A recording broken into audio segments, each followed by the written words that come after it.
presentation on just one study. So I was like, how can I fill 45 minutes with one study? But I managed to put 45 slides together. So let's see how we can do this.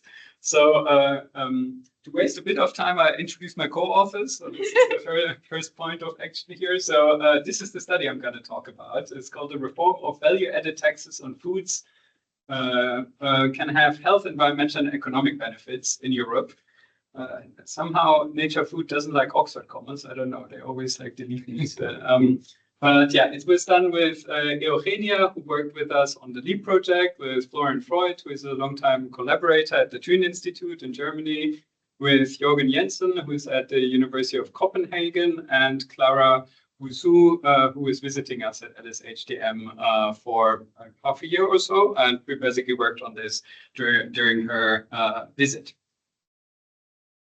So what's the background of the study? Well, you might be probably all very much familiar with that. Diets in most countries are fairly unhealthy. Dietary risk are the leading risk factors for non-communicable diseases and premature mortality in the world and in most regions. Food systems are also super unsustainable, and without changing them, we really run the risk of exceeding key planetary boundaries when it comes to climate change, land use change, water use, and so on. And specifically, dietary changes are really important for to reduce greenhouse gas emissions, so we don't have crazy amounts of climate change. How to do those dietary changes is, however, very much an open question. What seems to be clear is just providing information doesn't really cut it.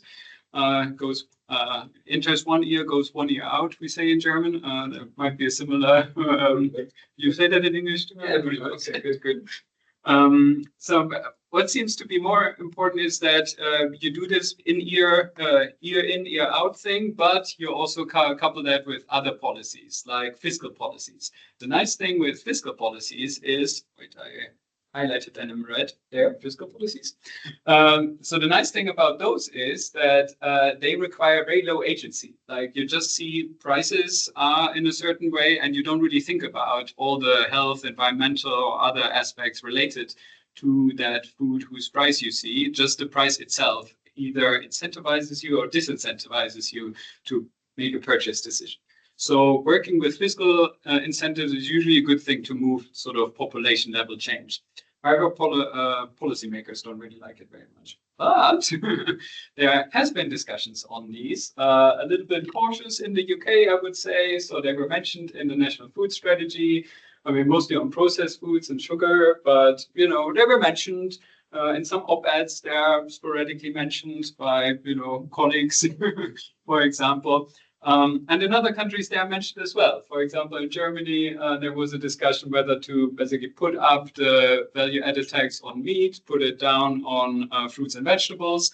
We just had elections, and we have now the Conservative Party sort of leading the coalition. So maybe a bit less likely, but you know, it comes up in discussions every so often. And from an economic theory perspective, it's really a good thing to think about those tax adjustments, because they also work on market failures.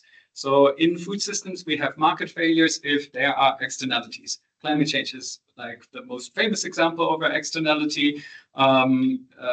Emissions are usually not priced, and the impacts of climate change are basically imposed on everybody without the people who generate those emissions paying for it. So the damage costs from climate change are a good example of externalities. One could also say that the care and labor cost of ill health are sort of externalities because they are also imposed on us taxpayers in a way for consumption decisions by others.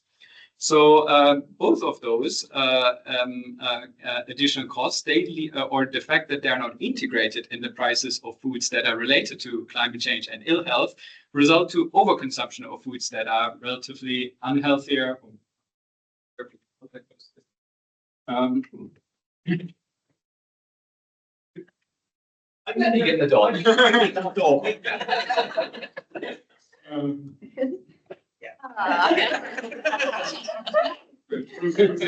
Brute force approach sometimes doesn't work. So anyway, if you have externalities, you usually have an over or under consumption. And if there is a cost that is not accounted for in the prices of foods, then you have an overconsumption of those foods because those foods are relatively cheaper. So meaning you can correct for those externalities if those foods had their full price, meaning included the price of climate change or ill health. So fiscal measures that work on that basically address market failures. However, as I already mentioned, well, they are sort of politically controversial, right? Policymakers don't like to talk about taxes. And depending what country you look at, they are more or less like a no-no word. However, the nice thing with value-added taxation is, now people come in, right? So the nice thing with value-added tax is it's an existing tax system, and it's actually one of the major taxation systems in Europe. So reforming it doesn't mean you introduce a new tax. You don't need to tell to the population, oh, we introduce a new tax. We just, align tax systems. So it might be a little bit more of a palatable way of going about it. And what's more, in Europe, there has been a recent new directive that allows member states to differentiate VAT rates based on social and environmental objectives. So that is all very much part of the EU's Green Deal and Farm to Fork strategy. Of course, member states set their own VATs, so directives only provide sort of some guidance, but it surely helps if there is a guidance that says you can totally do this, right? So it's always good if politicians can, defer responsibility to Europe, which can't happen here anymore. But in lots of mainland European states, that works sometimes fairly well. However, this directive also highlighted that there is really not much evidence yet on the effectiveness of reforming VAT rates. So that's where we came in, and we thought, well, we can provide some evidence, at least in a modeling sense, on what reforming VAT rates could do. Briefly, what is VAT? As I said, it's one of the major taxation systems, at least within Europe. There it accounts for 20% of public revenues. It's a tax. It's a little bit odd how it's assessed, but it's basically incrementally levied on the price of product or service at each stage. So going from production, distribution, all the way to the end consumer, and it was introduced to basically trace this whole value chain. So it's kind of interesting tax because it makes the whole process of a product a little bit more transparent. So it's actually pretty cool that it's there. The US doesn't have it, by the way. So that's one of the I guess disputes that is currently going on. It's a destination-based tax, so it's based on location of the consumer and applied to the sales price. So it works basically similar to a sales tax, and that is why we find it interesting, because that is the price that the consumer sees. So it's similar for our purposes to a consumption tax. So what did we do then in this study? Well, our objective was to estimate the potential health and environmental and economic impacts. I inserted the comma again, I hope. Of aligning VAT rates on food with health and environmental considerations in Europe. Well, Europe is a bit the EU plus the UK. Okay, so this is what I see, what I describe as Europe from here on. And the methods consisted of like 6 different steps that I go a little bit more in detail in turn. So first, we compiled a database of VAT rates on foods. Then we developed some policy scenarios to assess. Then we constructed a demand system to assess these and the impacts of the scenarios on food demand. Then we coupled the demand changes to environmental footprints to assess the environmental impacts. Then we coupled the changes in intake to a comparative risk assessment to assess the health impacts. And then we paired also those changes to food prices to assess changes in budgets and revenues. So all kinds of things that some of you have seen before mushed together to assess this policy. So starting with the database. So originally, as usually, we wanted to do a really global study, but funny enough, there is really no good database that collects VAT rates on foods that we could easily code up. The nice thing with focusing on Europe was there is this Texas in Europe database, so we could source it from there. But globally, there is really nothing much that can be done, which is really a bit of a shame. So that was one of our strong recommendations, like data harmonization would be really good, because if you don't have easily accessible data, you also can't do these kinds of impact assessments and even check what impacts of policy reform might be. This database, I think I have another slide. Yeah, categorizes taxes based on this common combined nomenclature, which is sort of used to set tariff levels. So it's fairly detailed. So you have this like 6-digit level and products like cocoa powder containing added sugar or sweetening matter. So it gets like really detailed.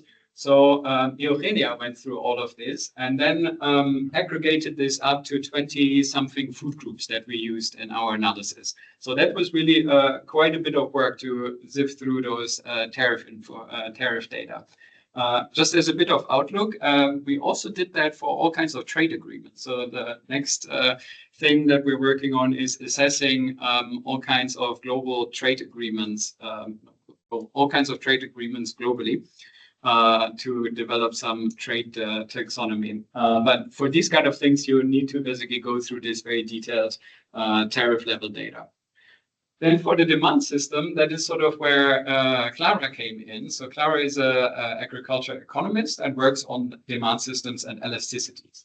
So elasticities tell you if you increase the price of one food, how does the demand change for that food? And not only for that same food, but also for foods that are either substitute or complements for that food. So complements meaning two foods eaten together, or substitutes, one replaced with the other if the price of the first one increases. So she did a very comprehensive meta-analysis of elasticities that contained, I think I wrote it somewhere, 50,000 demand elasticities. So it's really huge.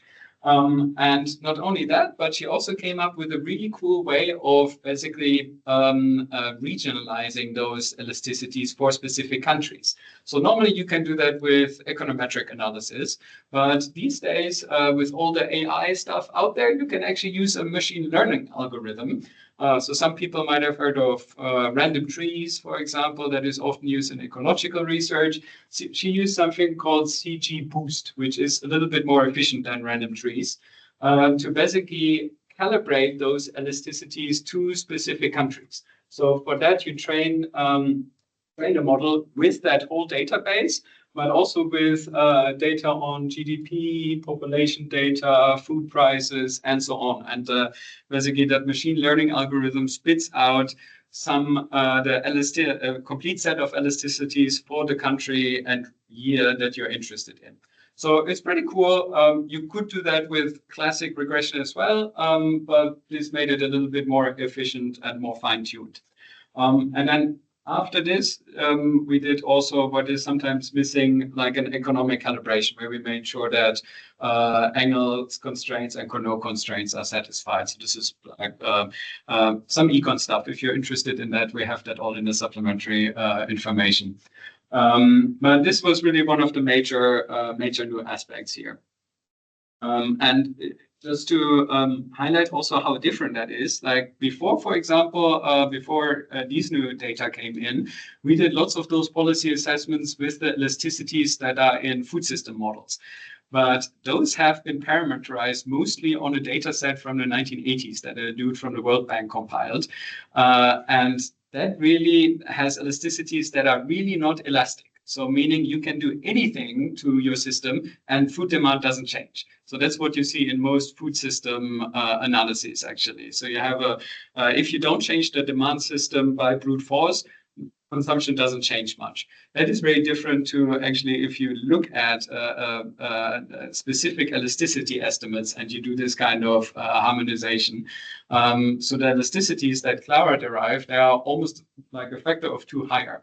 So instead of, let's say 0.5 for some meats, it's more like 0.9.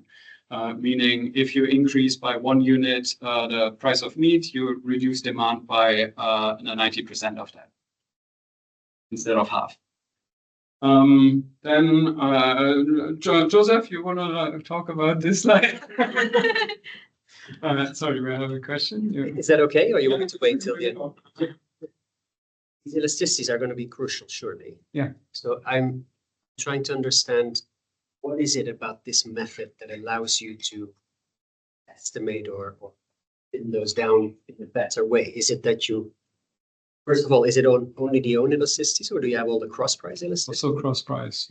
Then that means you have a huge identification problem. So what is it that you assume that allows you to get all of that from the data? What do you mean? So it's hard to estimate cross elasticities, right? Because you basically regress the quantity of apples purchased on the price of milk. Majority of that stuff is never significant. Yeah. So you're doing something that puts structure that allows you to, with any degree of confidence, say what they are. Yeah. I'm trying to understand what those assumptions are. I can call my telephone joker now and call Clara after. So I don't know quite. So she explained that she introduced some of these structural constraints in the machine learning model to spit that out. So she could basically mark which elasticities were the cross-price elasticities of another one. And with that, it basically learned this. But you're right that the number of observations on those cross-price elasticities were much lower.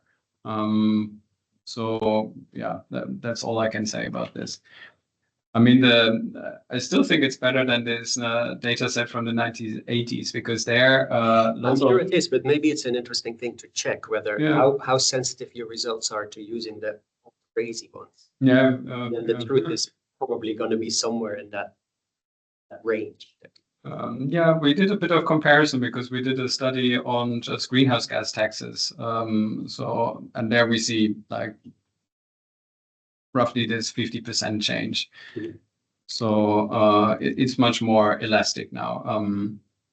Let me give you some. So just on the elasticity specifically, there is a fairly detailed paper that Clara wrote up. So I would refer you also to this if you are interested in that. Okay, going on. Well, you've seen this 1,000 times, I think, and Joseph is probably sick of seeing this picture as well. So the environmental assessment, we just coupled demand changes with his set of LCA assessments and regionalized set, and hopefully, we'll update that with outcomes of the Hestia database soon.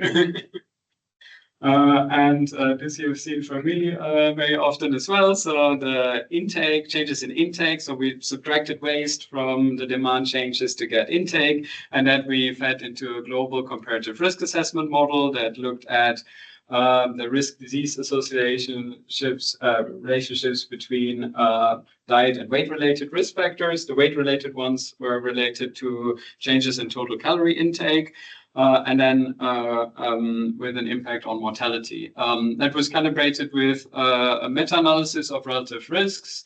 So they usually look something like this. So for processed and red meat, you have an increase in relative risk, meaning it increases the risk of getting coronary heart disease, stroke, type 2 diabetes, and so on. For dairy and seafood, it's fairly neutral if you control for co-exposures. The fact that people who eat more dairy usually eat less red meat and so on. And then for plant-based foods, you see usually an association of the opposite side. So greater intake of nuts, legumes, fruits and vegetables, and whole grains is associated with reductions in those disease risks. In contrast to sort of the GBD that does something fairly similar, we only use non-overlapping risk categories. So, for example, not fiber and fruits and vegetables, or not salt and processed meat. So we only used actual foods in our assessments, and we only used risk-disease associationships that have been graded at least having moderate levels of meta-evidence behind them by existing grading systems. So it's like a conservative approach, but I think that is better than overstating things. For the economic assessment, we used a study we did based on the International Comparison Program data. That is a program by the World Bank that basically collects price data in local markets to derive purchasing power parities in each country. It's a fairly rich data source. Also fairly detailed, so you need to aggregate up quite a bit, and we use that to assess the cost of healthy and sustainable diet some years back. So here we just used basically the per food cost to look at revenue changes. And then lastly, we also integrated some external costs to look at how those might change. So for the climate change damage costs, we used the latest estimates on the social cost of carbon. That is from this GIF integrated assessment model. So this is an updated modular model that was developed or initiated by Resources for the Future, I think they're called, right? RFF in the US. It has various, it improves various things of existing integrated assessment models. So it's much more detailed and biophysically based than, for example, Will Nordhaus's DICE model. If you're interested in this kind of valuation side, then I strongly recommend that. We used for current cost, social cost of carbon, this sort of mean estimate here that is $185 per ton of CO2 equivalents. As you can see, if you did that a little bit in the future, that would grow, basically further go up. So what it does, it basically monetizes the cost of an additional emission of 1 ton of carbon dioxide equivalent. And then for valuing the health costs, we used data that we compiled at some point from cost of illness studies that resolve the direct cost of illness and the indirect costs that are related to basically the reductions in labor that you have when you're ill and indirect care costs from relatives, for example. So lots of methods. This is the last method slide. So these are now actually the policy scenarios. So those are fairly straightforward. So we looked at one scenario where we just zero rated fruits and vegetables, and one scenario where we increased the VAT rates on meat and dairy to maximum rates in each country, and a combination of the two. And we did a bit of sensitivity analysis on the tax base as well that I show in the end. I guess the motivation is fairly clear, fruits and vegetables, and we included nuts and legumes in there as well. But, it's Europe, so legume and nuts consumption is very, very, very little. So it's mostly fruits and vegetables. As I showed you, it's usually those food groups are associated with reductions in disease risk and also very low in greenhouse gas emissions, whereas the opposite is true for meat and dairy. They're are very high in emissions and either neutral or associated with increased disease risk. So, results. What's the time actually? Oh, here. Okay. Still a bit of time. We're in the UK. We're on an island. This is Europe. So I'll show you a couple of maps. I always get confused. I'm here now for over 10 years. I forget all my geography. Right? So I thought, okay, I put this slide up here just so you know where those colors come in from. So memorize, where what country is. I'll test you. Okay. So here we go. First test. This is the current VAT rates on meat and dairy and fruits and vegetables. And you see here a range of things. So, here, that one I give to you. So the current rate on meat and dairy is 0, also on fruits and vegetables. So this is one of the where it's lowest, but there are a couple of countries that are fairly high. So for example, here, anybody on this one? Yeah. Okay, good. Here? Any other guess? Yeah. Okay, very good. You paid attention. What about here? Yes, very good. Okay. Anything else that might be nice to look at? No, those. Oh, here we have another red one. Denmark. Good, very good. You're a good global citizen. So these things are good to keep in mind because they sort of then determine the changes, right? So if there is currently a high rate on meat and dairy, like here in the Baltic region, Denmark, and in Bulgaria, that means there are lots of benefits. There are no benefits of increasing it because they're already at maximum, right? Whereas when they are also very high on fruits and vegetables, there are lots of benefits of reducing them because there is lots of leeway, right, to maneuver. Is it right that the Czech Republic got it the wrong way around? What do you mean? Really high taxes on fruit and really low on meat?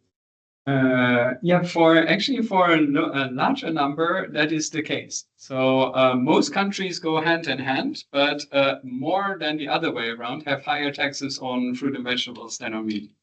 I mean, go figure why that happened. Here is a little overview of this. So the baseline is like somewhere between 8 and 9%, which is somewhere in the middle. So if we go up, we would go up to, on average, population average within Europe to 21% on meat and dairy in this reform scenario. And the reduction on fruit and vegetables is sort of 9 point something percent. So what happens? Well, here you can see the changes in demand. So as you would guess, so for lots of those animal source foods, demand go down. For those plant-based foods, demand goes up if you combine them. And there is some sort of feedbacks going on here. So if we just look at the fruit and vegetable one, so if we reduce VAT rate, well, demand for most of those goes up, except I think for roots because they are mostly eaten together with meat. Whereas if you increase VAT rates on meat and dairy, lots of that decreases, and including some fruits and vegetables, which will be important. And the reason there is that if you increase prices, so that comes from outcome from those elasticities because they are they include income effects, right? So that means if suddenly you would need to pay more for your total food basket, then you actually adjust that. So and you adjust it by reducing intake of all things, basically, in addition to having those cross-price effects. So if suddenly you would pay much more, you also would basically, you keep eating a little bit of basically animal source foods and you decrease everything else, so including some fruits and vegetables. Here you can see that a little bit more. So this is just a geographic picture for changes in VAT on meat and dairy, but these are already the results from the combined scenario. You see here big effects for the UK and also for Poland. Yeah, for Poland.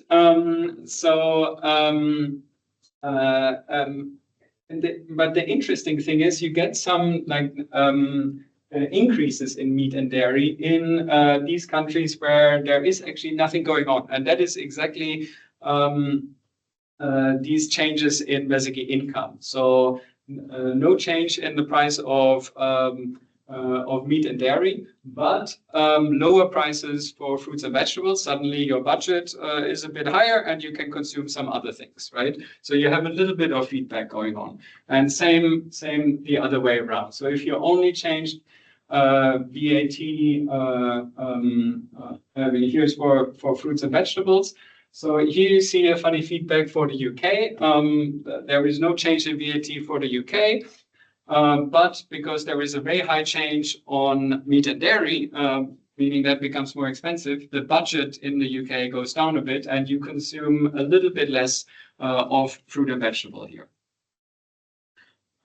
These are the impacts. So let's go first environmental ones. So just adjusting VAT on fruits and vegetables pushes up environmental impacts a bit because people generally just consume more and anything sort of is related to greenhouse gas emissions.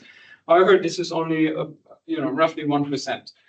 Then the big impacts are really from putting VAT up on meat and dairy, almost 7% reduction in greenhouse gas emissions. Oh, sorry, this is total environmental impact. So this is an average of greenhouse gas emissions, land use, water use, and eutrophication potential. So big impacts from basically reductions in animal source foods.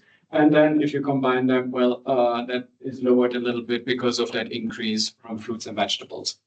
So the upshot from this is, well, if you can fiddle with VAT rates on meat and dairy, that gets you most of the environmental impacts. It's exactly the other way around for the health impacts. So here you see that most of those total impacts here come from reducing VAT on fruit and vegetables. So that encourages intake of this, that reduces disease risk, and you get quite a bit reduction here of 300 avoided death per million people.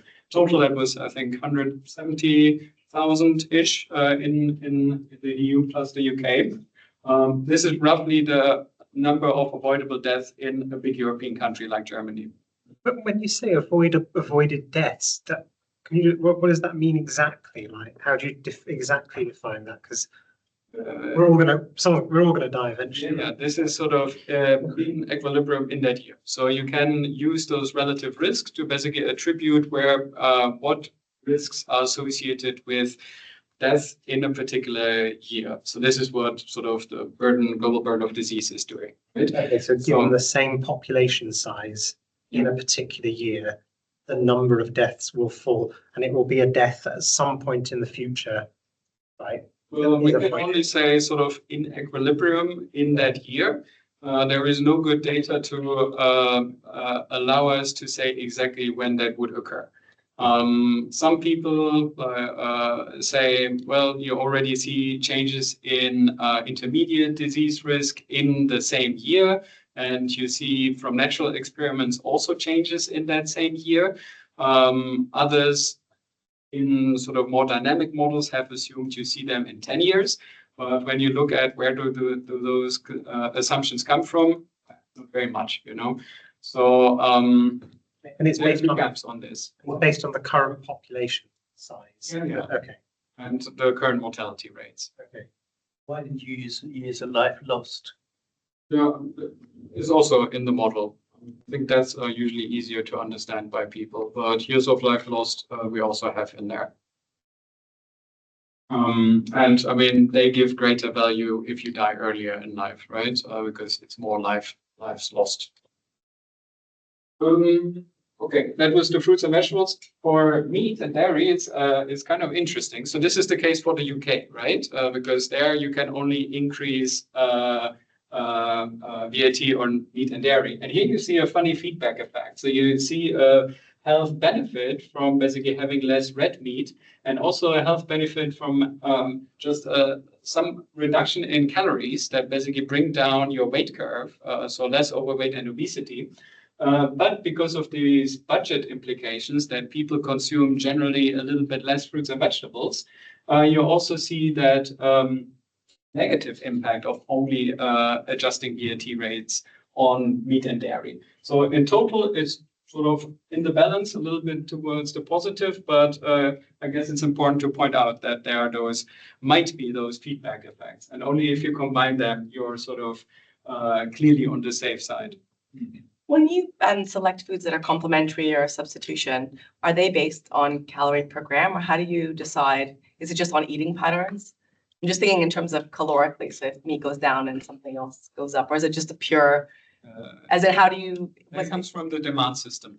So the demand system allows you to calculate if you have a percentage reduction, if you have a percentage change in price, how does that affect the demand for a specific food, and also for the foods that are related to that food. So that related, what does that mean? Because if it's like meat pie and peas, or is it like meat and an equivalent? Yeah, they usually don't. It can be. So some it comes from the data, right? So that comes from this meta-analysis. So that identified whether some foods are substitutes or complements.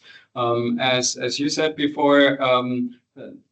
Usually those cross-price elasticities that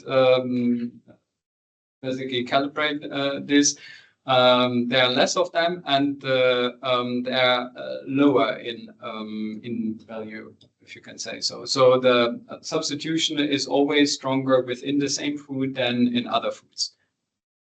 But yeah, there are those feedback effects, right? So if we go back here, what was the feedback? So you see, for example, with meat and dairy, so lots of meat and dairy goes down, but roots go up. So this is like a substitution, right? So you reduce meat and dairy, but you eat some more potatoes, basically. That comes from that data.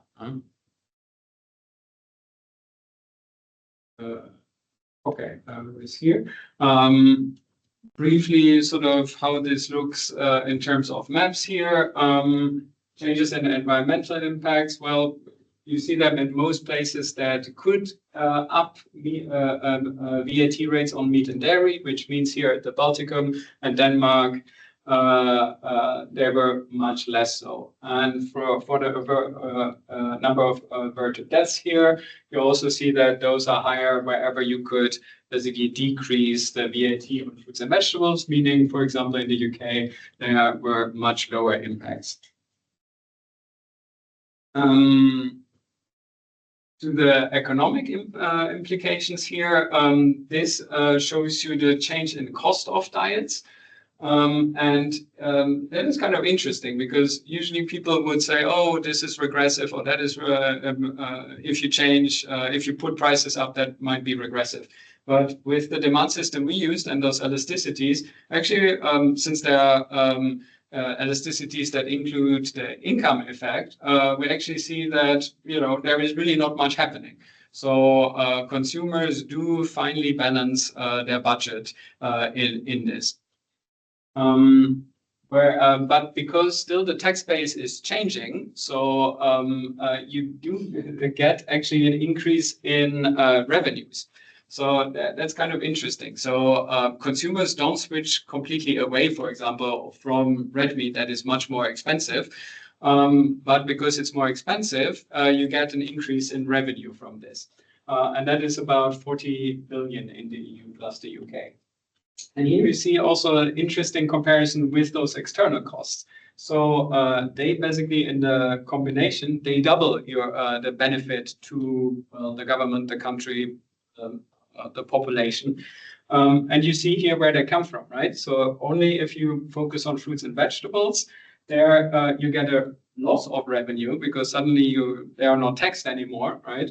But they are a bit almost compensated by basically those healthcare costs. That you don't pay so much because less people get diet-related diseases. But again, mostly balanced here. Whereas for if you have higher VAT rates on meat and dairy, there you get an additional bonus from less climate damages and a tiny little bonus from less ill health. And again, if you combine them, you get sort of lots of those external benefits, including to those revenues. Is that the effect on the government budget or find government plus sector consumer? Well, this here, the gray thing, that is revenues. So this would be government. Whereas the other ones, well, whoever pays them, right? So it depends whether your healthcare system is public, for example, whether your government would pay for climate damages, right? So the reason I'm asking is because that sounds very positive if you say it benefits from increasing the tax on meat because we get more revenue. That's true, but there's also a cost, which is that people pay more tax. Yeah, they pay more tax, but they adjust their costs such that they, in net, actually don't pay more for what they eat. I don't follow that either. How can you? don't follow that. Yeah. So let's say you only have this here, right? So you see that, so this is the cost of diets, right? So with a higher VAT rate on meat and dairy, your cost of diet obviously goes up for those animal source foods, right? But you adjust your diet such that you consume less of them and you consume less of other things. So this here goes down. So in total, you have basically the same budget that you had before. But then how can tax revenues? because the tax base changes. So the elasticity is not one, right? So even though the cost for meat and dairy goes up, you don't completely substitute away from it. Understand, but it's the same. It's flip sides of the same thing. See how there is no effect on. So I can see how there is an effect on transfers, but I can't see how there is an effect for the government, but not for consumers. So some of the consumers, they don't care if some of what they pay is a tax or not a tax, right? Right. But in balance, they pay a bit more on the tax side and not on the tax side. Right, I see. I think we better let Marco complete because I know there's questions at home as well online that I want to get to and have some time for the finish. So Marco, we go. Okay. And just briefly here again with on the maps here, you see that for the consumers, hardly anywhere is there a big impact, only if there is only one change, right, where there can't be any compensation. And the net benefits, if you include those external benefits, they basically increase when there are already benefits, or they decrease when there are a little bit losses. Like for example, in this Baltic states that only can adjust VAT on fruits and vegetables, right? So they have less revenues, but also they get benefits. So that net loss is compensated if you include those external costs. Briefly to sensitivity analysis. So we included all meat and dairy, right, in these scenarios. Some people, depending on where they come from, they argue, oh, maybe we should only adjust meat. So this is this MEA scenario, or we should only include red meat because that is more clearly associated with health costs, so to say. And here you see what changes. I should have probably plotted that slightly different, but in terms of health, doesn't really affect much because those VAT scenarios on meat adjustment, they don't do so much anyway.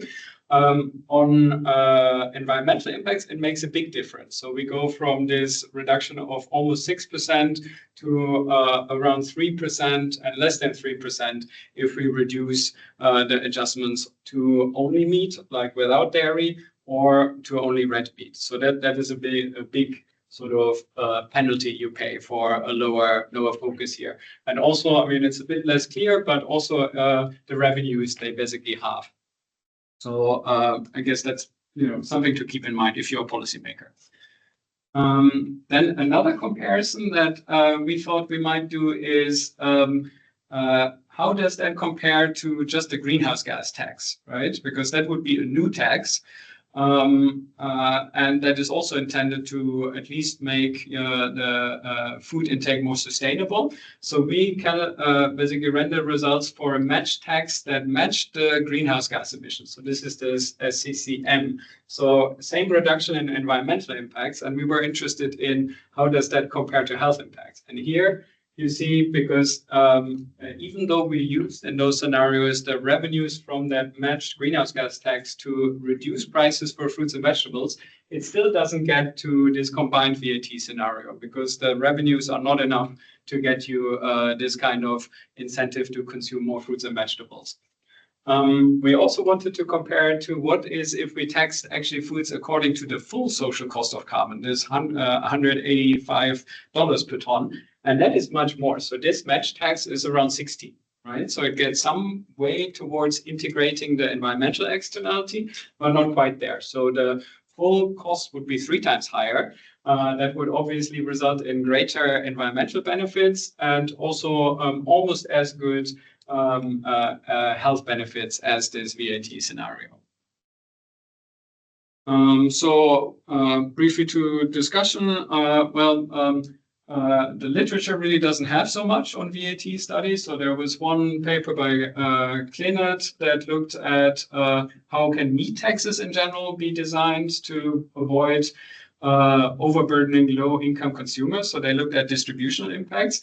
But funny enough, they assumed completely inelastic demand. So by their construction, any tax was regressive, right? So I mean, go figure out who would let that through peer review. But so really a tiny bit odd. And there is another, and they didn't do any health or environmental assessments. So we add to this quite a bit. There was also a study only focused on Germany by this group here of Oebel and colleagues.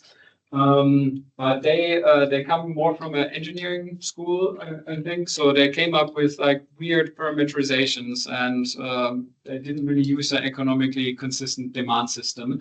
The trends are somewhat in the same direction, at least that is the same, but they didn't do a health assessment.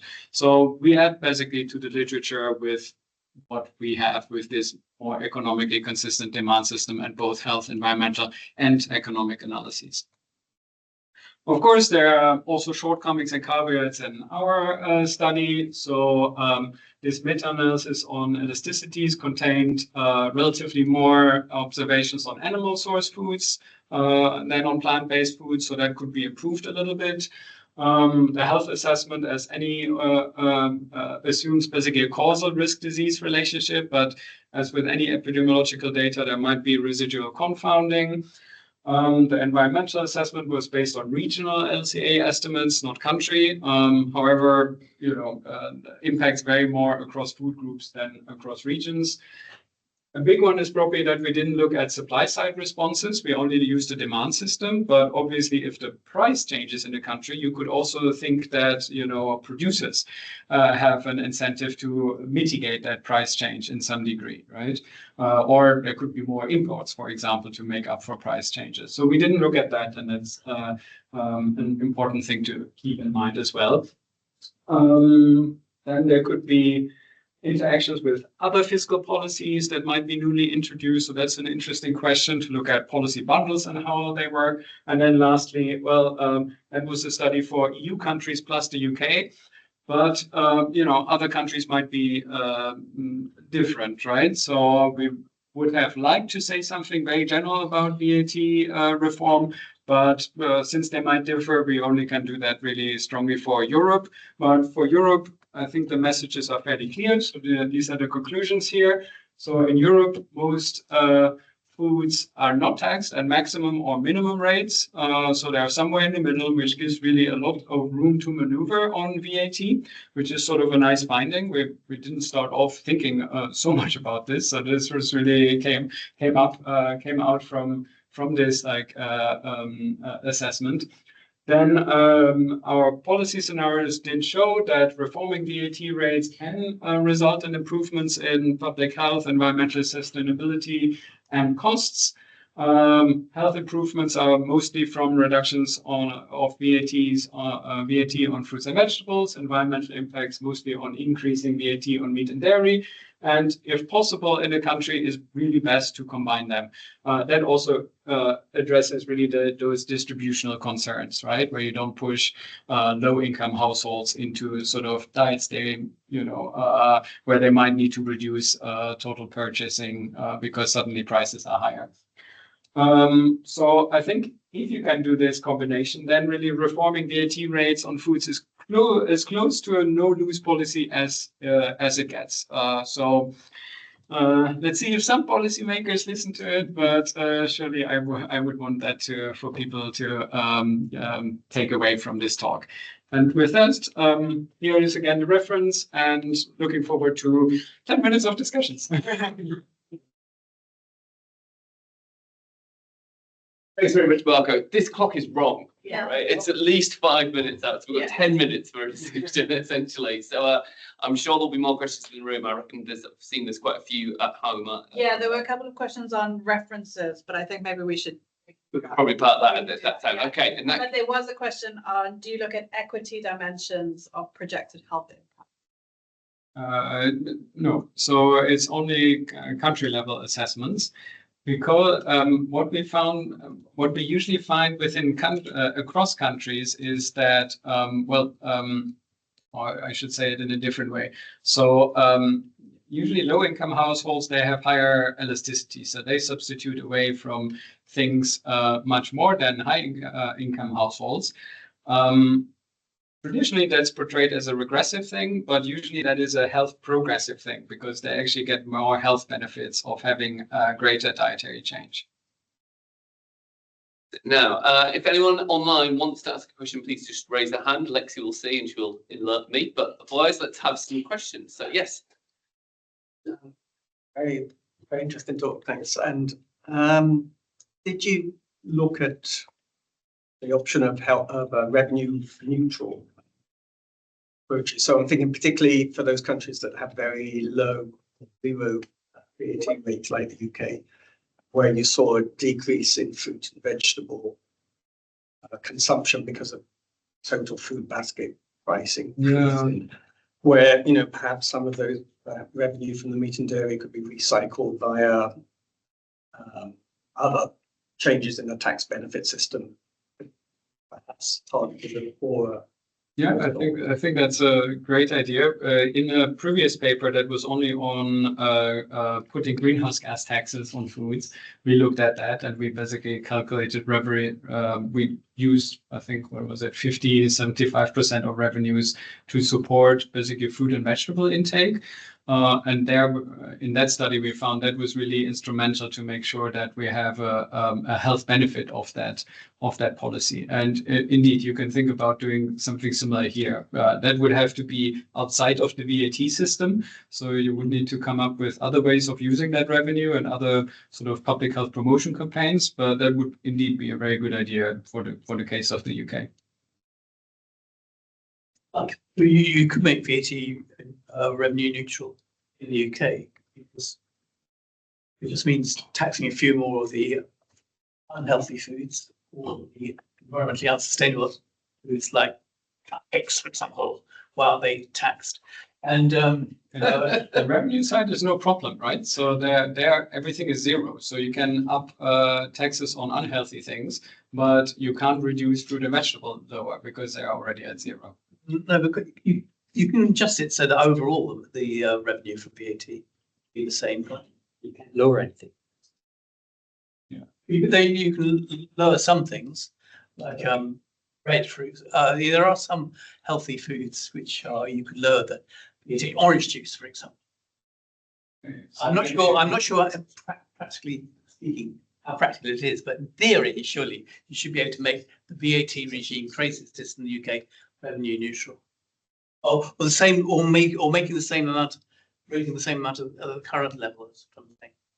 Maybe, but I mean, it's kind of nice you get more revenues anyway. So Yeah, but if you're trying to sell it to the public, you don't want to increase taxes. well, then maybe it's good to come up with a good use of those revenues, right? So I guess that could be a whole follow-up. Like, what do you use revenues that you collect through fiscal incentives in the food system for, right? And some of it might be what we just discussed. Some of it might be subsidies for agriculture that is more sustainable, right? All these kinds of things. So there are always lots of things that might be in the public interest to use revenues for. Right? Public don't like taxes. It's not a tax, it's adjustment in VAT rate. What does the T in tax VAT stand for though? Your daddy.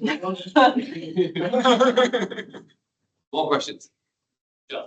So, Mark, I had a question on the politics. And I remember Rishi Sunak announcing that he was not going to introduce a meat tax, which perplexed everyone because I think you were the only person acting tax at the moment. Yeah. My question is about what's happening in Germany at the moment, because I understand that the minister in charge of food in the new administration is a butcher or a son of a butcher and replacing her.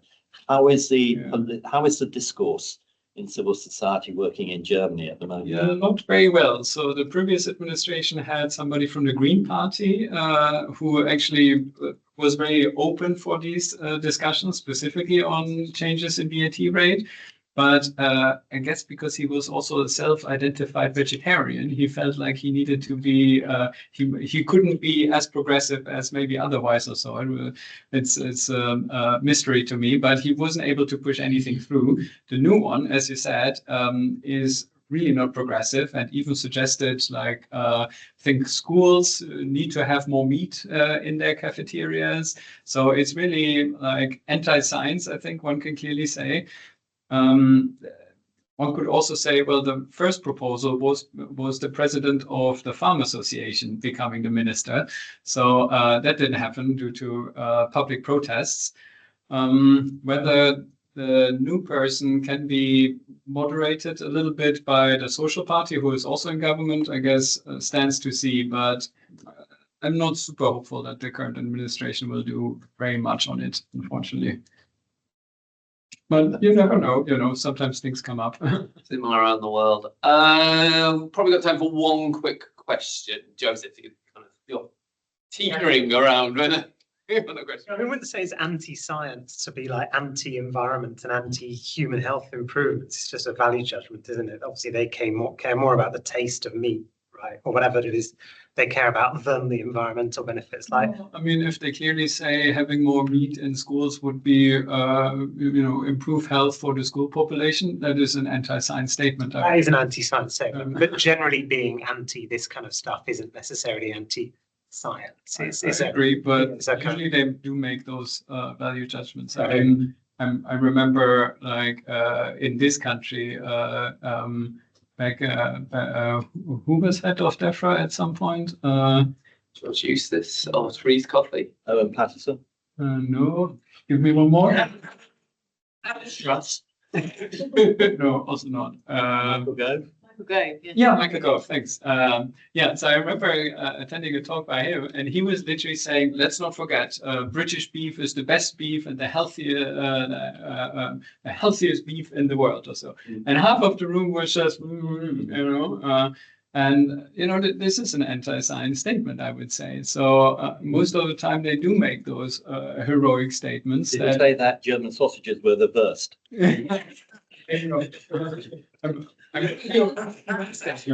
Apologies for that.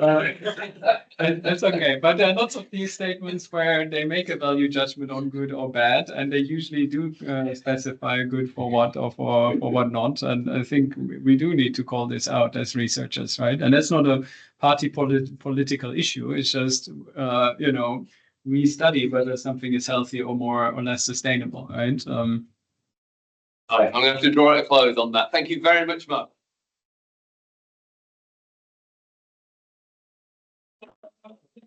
Next week at this time, we have Pete Smith, Professor Pete Smith from the University of Aberdeen.